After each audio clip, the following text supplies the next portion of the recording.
नमस्कार दोस्तों, वीडियो में धन योग के अंतर्गत वृश्चिक वालों के बारे में चर्चा करेंगे। वृश्चिक वालों की धन की स्थिति, आर्थिक स्थिति, आय और व्यय के बीच में तालमेल कैसा रहता है। वृश्चिक लगन, इनके स्वामी मंगल बनते हैं।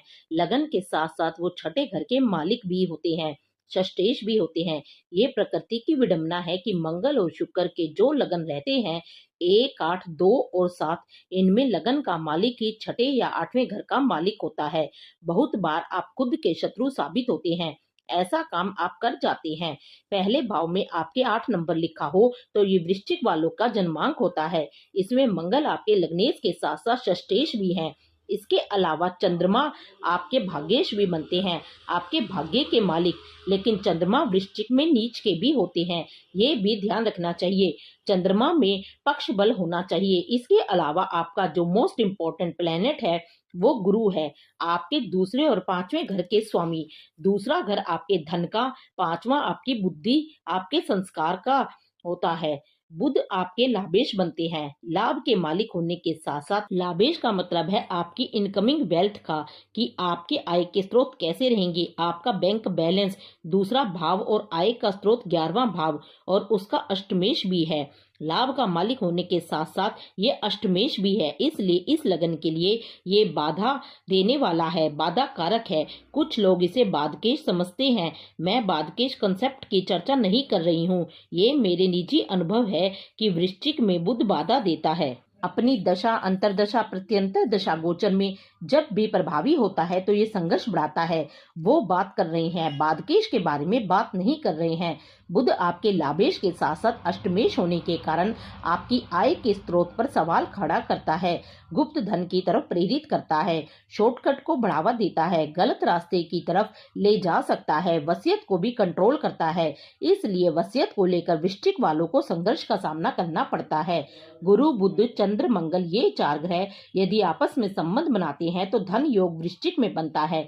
संबंध किसी भी तरीके का हो, ये ग्रह इकट्ठे बैठे हों या एक दूसरे पर दृष्टि डाल रहे हों, एक दूसरे के नक्षत्र में बैठे हों, एक दूसरे के भाव में हो, जिसको भाव परिवर्तन कहते हैं, किसी भी तरह से इसका संबंध बनेगा तो आपका धन योग बनेगा। अब आर्थिक स्थिति को ये सबसे ज्यादा प्रभावित करते हैं। इनमें से सबसे ज्यादा चंद्र गुरु का गज केसरी योग बनता है। थोड़ा सा केंद्र या त्रिकोण में बने तो बहुत प्रभावित धन योग बनता है। वृश्चिक में इसके अलावा चंद्र, मंगल और गुरु का कॉम्बिनेशन बहुत प्रबल धन योग बनाएगा। चंद्र, शुक्र, गुरु का प्रबल धन योग बनता है। ससुराल से धन प्राप्ति होती है। इसी तरह और भी कई प्रकार के धन योग बनते हैं, लेकिन मंगल, बुध, गुरु, चंद्र का कॉम्बिनेशन होना अनिवार्य है। इनमें से 2 ग्रह, 3 ग्रह, 4 ग्रह, जितना स्ट्रोंग इनका कॉम्बिनेशन होगा उतने ही आप धनी होंगे। बुध, गुरु, शनि, राहु इस लगन में वृश्चिक वालों को बाधा देते हैं। दोस्तों, कोई भी ज्योतिष कोई उपाय बताकर आपका धन नहीं बढ़ा सकता। लॉजिकली आप इन घरों पर फोकस कीजिए। इन घरों से संबंधित आप चीजें अपनाएंगे, इनसे संबंधित रिश्ते आप समझेंगे, तब आपकी किस्मत को आप संवार सकते हैं। नहीं तो 9वां भाव और उसका स्वामी चंद्रमा ये सुनिश्चित करते हैं कि आपकी किस्मत में कितना धन लिखा है। मुकद्दर का लिखा खींच कर आएगा। फिर भी दोस्तों, आपका 9वां भाव है भाग्य, वो आपके 10वें भाव यानी कि आपकी मेहनत, और इस मेहनत का फल 11वें भाव में कितना होगा, इसके बीच की कड़ी आपका 9वां भाव है। 9वां भाव है, ये डिसाइड करता है कि आपको 10वें घर यानी मेहनत का कितना फल 11वां भाव यानी लाभ मिलेगा। वृश्चिक लगन वालों के लिए कुछ उपाय बताती हूँ जो आपको जरूर करने चाहिए, जो इन्हीं घरों के कॉम्बिनेशन से संबंधित हैं और जो धन की स्थिति को आपके लिए कंट्रोल करते हैं। एक सफेद रुमाल में 3 साबुत हल्दी की गांठ रखकर उसमें रोली में गंगा जल मिलाकर उसका छींटा मारकर घर के मंदिर में स्थापित करें। इससे चंद्र, मंगल, गुरु मजबूत होते हैं। हर रोज जो पूजा आप करते हैं उसे करते रहें। हर बुधवार 7 दाने साबुत मूंग के अपने सिर से एंटी क्लॉकवाइज वामावृत वार कर किसी पेड़ के नीचे डाल दें। इससे आय का स्रोत सद्मार्ग वाला बनेगा। नियमित मंदिर जाएं, चाहे 5 मिनट या 10 मिनट के लिए पॉजिटिव एनर्जी लें। लगातार 11 एकादशी तुलसी का पौधा गमले सहित मंदिर में रखवाएं। तो ऐसा संभव नहीं है कि आर्थिक स्थिति से संबंधित जो संघर्ष आप कर रहे हैं उसमें आपको राहत ना मिले।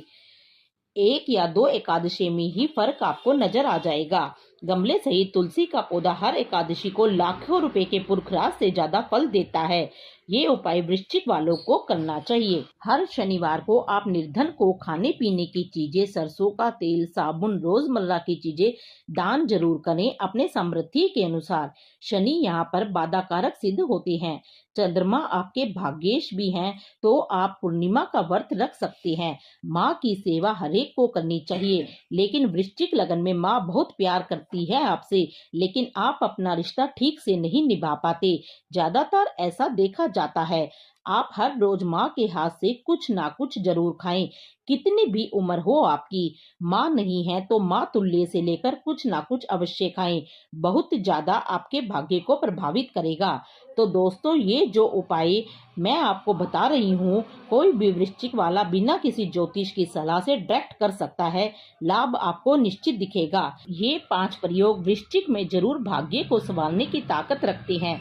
कोई भी वृश्चिक वाला इन्हें कितने भी वक्त भी बिना ज्योतिष परामर्श के कर सकता है डायरेक्ट। अगर आपको ये वीडियो अच्छी लगी हो तो इस वीडियो को लाइक, शेयर एंड चैनल को सब्सक्राइब जरूर कीजिएगा।